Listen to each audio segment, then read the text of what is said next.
जय हिंद दोस्तों। आइए आप सभी का स्वागत है हमारे अपने चैनल एयर इंडिया नंबर 1 पर। दोस्तों आज का टॉपिक है संज्ञा। तो संज्ञा से संबंधित इम्पोर्टेंट जानकारी, जैसे कि संज्ञा कितने प्रकार से बनाई जा सकती है, संज्ञा के कितने भेद होते हैं। तो चलिए वीडियो को स्टार्ट करते हैं। संज्ञा शब्द का शाब्दिक अर्थ है। तो संज्ञा शब्द का शाब्दिक अर्थ है नाम।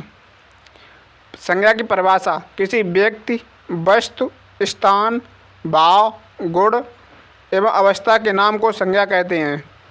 जैसे व्यक्ति के नाम में रमेश है, मोहन है, सोहन है, गौतम है, तो ये व्यक्ति के नाम हो गए हैं। जैसे वस्तु मोबाइल, बाल्टी, गाड़ी, तो ये क्या हो गई हैं, ये वस्तु हो गई हैं। स्थान जैसे आगरा है, दिल्ली है, इलाहाबाद है, तो ये स्थान के नाम हो गए हैं। अब भाव की बात करें, जैसे खुशी, ईमानदारी, तो ये भाव के अंदर आते हैं। अब अवस्था की बात आती है, जैसे कि युवावस्था, वृद्धावस्था, तो इन सभी के नाम को हम संज्ञा कहते हैं। इन्हीं को आगे चल के हम संज्ञा के भेद में बांटते हैं, जैसे कि जातिवाचक, व्यक्तिवाचक, भाववाचक, द्रव्यवाचक। इस प्रकार से हम इन्हें संज्ञा के प्रकार में बांट देते हैं। संज्ञा एक विकारी शब्द है, अर्थात इसमें लिंग, वचन एवं कारक के आधार पर परिवर्तन किया जा सकता है। मतलब कि विकारी शब्द वे शब्द होते हैं जिनमें लिंग, वचन, कारक के आधार पर परिवर्तन होता है, तो उन्हें विकारी शब्द कहते हैं। तो विकारी शब्द के अंतर्गत संज्ञा आती है। संज्ञा के प्रकार, मूल रूप से संज्ञा के दो प्रकार होते हैं। नंबर 1 यथार्थवाचक संज्ञा, नंबर 2 भाववाचक संज्ञा।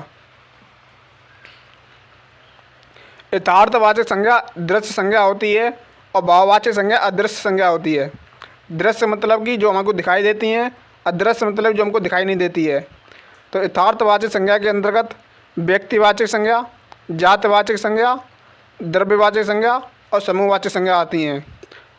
जैसे कि दृश्य की मतलब कि ये जो हमको दिखती है, द्रव्य में दूध, दही, मट्ठा, तो हमको ये दिखते हैं। भाव के अंदर खुशी, ईमानदारी, ये हमको दिखती नहीं, इसलिए हम इसे अदृश्यवाचक संज्ञा कहते हैं। प्राचीन हिंदी के अनुसार संज्ञा के भेद। तो प्राचीन हिंदी के अनुसार संज्ञा के 5 भेद होते हैं। नंबर 1 व्यक्तिवाचक संज्ञा, नंबर 2 जातिवाचक संज्ञा, नंबर 3 द्रव्यवाचक संज्ञा। द्रव्यवाचक संज्ञा को ही हम पदार्थवाचक संज्ञा कहते हैं। नंबर 4 है समूहवाचक संज्ञा, नंबर 5 है भाववाचक संज्ञा। तो ये 5 प्रकार थे जो प्राचीन हिंदी के अनुसार थे। आधुनिक हिंदी के अनुसार संज्ञा के भेद। तो आधुनिक हिंदी के अनुसार संज्ञा के 3 भेद होते हैं। नंबर 1 है व्यक्तिवाचक संज्ञा, नंबर 2 जातिवाचक संज्ञा, नंबर 3 भाववाचक संज्ञा। जातिवाचक संज्ञा को ही हम आधुनिक हिंदी में 2 भागों में बांट देते हैं, इसीलिए आधुनिक हिंदी के अनुसार संज्ञा के 3 भेद हैं। इस प्रकार संज्ञा के 5 भेद हैं, मतलब कुल संज्ञा के 5 भेद हैं। व्यक्तिवाचक संज्ञा, भाववाचक संज्ञा, जातिवाचक संज्ञा, द्रव्यवाचक संज्ञा और समूहवाचक संज्ञा। तो ये संज्ञा से संबंधित कुछ इम्पोर्टेंट फैक्ट थे। तो प्रथम संज्ञा हम पढ़ते हैं व्यक्तिवाचक संज्ञा को। तो व्यक्तिवाचक संज्ञा क्या होती है, कैसे बनती है, किसे व्यक्तिवाचक संज्ञा कहते हैं। दृश्य एवं सदैव एक वचन दुनिया में विशेष और अकेली होती है, जिसे हम व्यक्तिवाचक संज्ञा कहते हैं। मतलब कि जो हमको दिखाई देती है, सदैव एक वचन होती है और दुनिया में विशेष एकमात्र अकेली होती है, मतलब कि इसके जैसा कोई और नहीं होता है, तो इसे हम व्यक्तिवाचक संज्ञा कहते हैं। जो किसी विशेष व्यक्ति, वस्तु, स्थान का नाम बताती है, उसे हम व्यक्तिवाचक संज्ञा कहते हैं। व्यक्तिवाचक संज्ञा संसार में अपने जैसी एकमात्र होती है, जैसे कि ताजमहल, यमुना, गंगा नदी, तो ये अपने मात्र एक जैसी हैं। जैसे ताजमहल इस दुनिया में एकमात्र है, यमुना नदी, गंगा नदी, दिल्ली का लाल किला, हैदराबाद, सचिन, रमेश, जनवरी, चैत्र, पृथ्वी, तो ये दुनिया में एकमात्र हैं, अकेली हैं और ये एक वचन है, इसलिए व्यक्तिवाचक संज्ञा हैं। जातिवाचक संज्ञा वह संज्ञा जो किसी जाति या उपजाति का बोध कराती है, उसे हम जातिवाचक संज्ञा कहते हैं।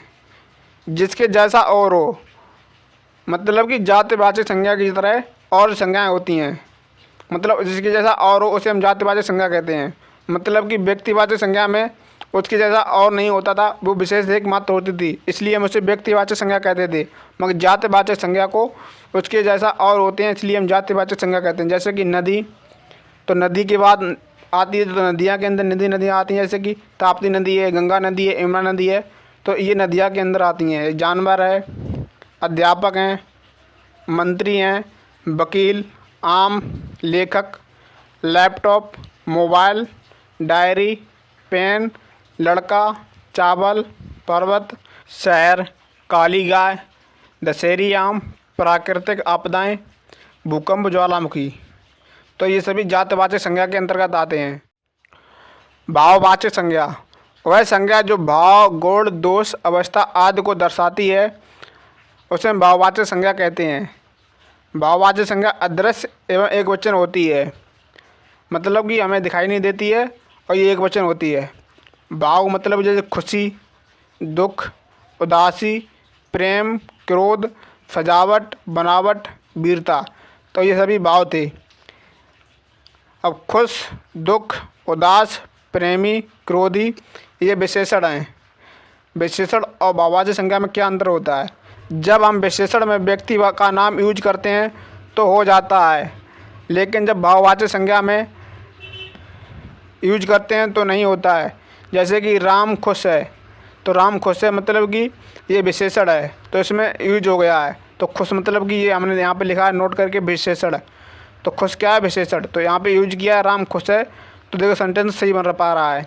अगर हम यहाँ पे कर रहे हैं राम खुशी है, तो सेंटेंस नहीं बन पा रहा है। तो इसी प्रकार से अगर हम भाववाचक संज्ञा और विशेषण को चेक करना है तो हमें एक वाक्य को बना के देख लेना है। अगर वाक्य सही बन जाता है 1 या 2 सेकंड में, तो उसे हम विशेषण कहते हैं। अगर नहीं बन पा रहा है तो उसे भाववाचक संज्ञा कहेंगे। भाववाचक संज्ञा के अंदर अवस्थाएं आती हैं, जैसे कि युवावस्था, यौवनावस्था, बुढ़ापा, गरीबी, जवानी। अब गुण की बात करें, ईमानदारी, दोष, बेईमानी, बुराई, ये गुण थे। जब हम भाववाचक संज्ञा का बहुवचन बनाते हैं तो वह जातिवाचक बन जाता है। जैसे कि मोहब्बत है, अगर हम इसका बहुवचन बनाएंगे तो ये जातिवाचक बन जाएगा। जैसे कि मोहब्बतें कर देंगे तो ये जातिवाचक हो गया है। जैसे नफ़रत, नफ़रत एक भाववाचक संज्ञा है, जब इसका बहुवचन करेंगे तो ये जातिवाचक बन जाएगा, जैसे नफ़रतें। द्रव्यवाचक संज्ञा वे संज्ञा जो किसी द्रव्य का बोध कराती हैं, उन्हें हम द्रव्यवाचक संज्ञा कहते हैं। जिनकी गिनती हो सके उन्हें भी हम द्रव्यवाचक संज्ञा कहते हैं। जैसे कि खाने पीने की चीज़ें, तेल, पानी, दूध, घी, ये द्रव्यवाचक हैं। ये खनिज और धातु, लोहा, चांदी, सोना, ये भी द्रव्यवाचक संज्ञा हैं। समूहवाचक या समुदायवाचक संज्ञा जिन संज्ञा शब्दों से व्यक्ति अथवा वस्तु के समूह या समुदाय का बोध होता है, उन्हें समूहवाचक संज्ञा कहते हैं। जिनकी गिनती हो सके उन्हें हम समुदायवाचक कहते हैं। जैसे कि संसद, कुंज, सभा परिषद, कक्षा, सेना, मंत्रिपरिषद, मंत्रिमंडल, पुस्तकालय, भीड़, दल, गिरोह, पुंज, ढेर, मंडल, गुच्छा, ये सभी समूहवाचक संज्ञा हैं। जैसे समूहवाचक संज्ञा को गिन सकते हैं, मगर हम पदार्थवाचक संज्ञा को नहीं गिन सकते हैं। भाववाचक संज्ञा का निर्माण। तो भाववाचक संज्ञा का निर्माण कितने प्रकार से होता है? तो भाववाचक संज्ञा का निर्माण 5 प्रकार से होता है। नंबर 1 विशेषण से, नंबर 2 क्रिया से, नंबर 3 जातिवाचक संज्ञा से, नंबर 4 सर्वनाम से, नंबर 5 अव्यय से। तो इन 5 प्रकार से भाववाचक संज्ञा का निर्माण हो सकता है। इन पाँचों प्रकारों को हम जब पढ़ेंगे, जब विशेषण को पढ़ लेंगे, क्रिया को कर लेंगे और सर्वनाम और अव्यय को, तब हम भाववाचक का निर्माण पढ़ेंगे। दोस्तों, अगर आपको हमारी वीडियो कंटेंट और वीडियो तरीका अच्छा लगा हो तो हमारे चैनल को सब्सक्राइब और वीडियो को लाइक कर दें। जय हिंद दोस्तों, मिलते हैं अगली वीडियो में।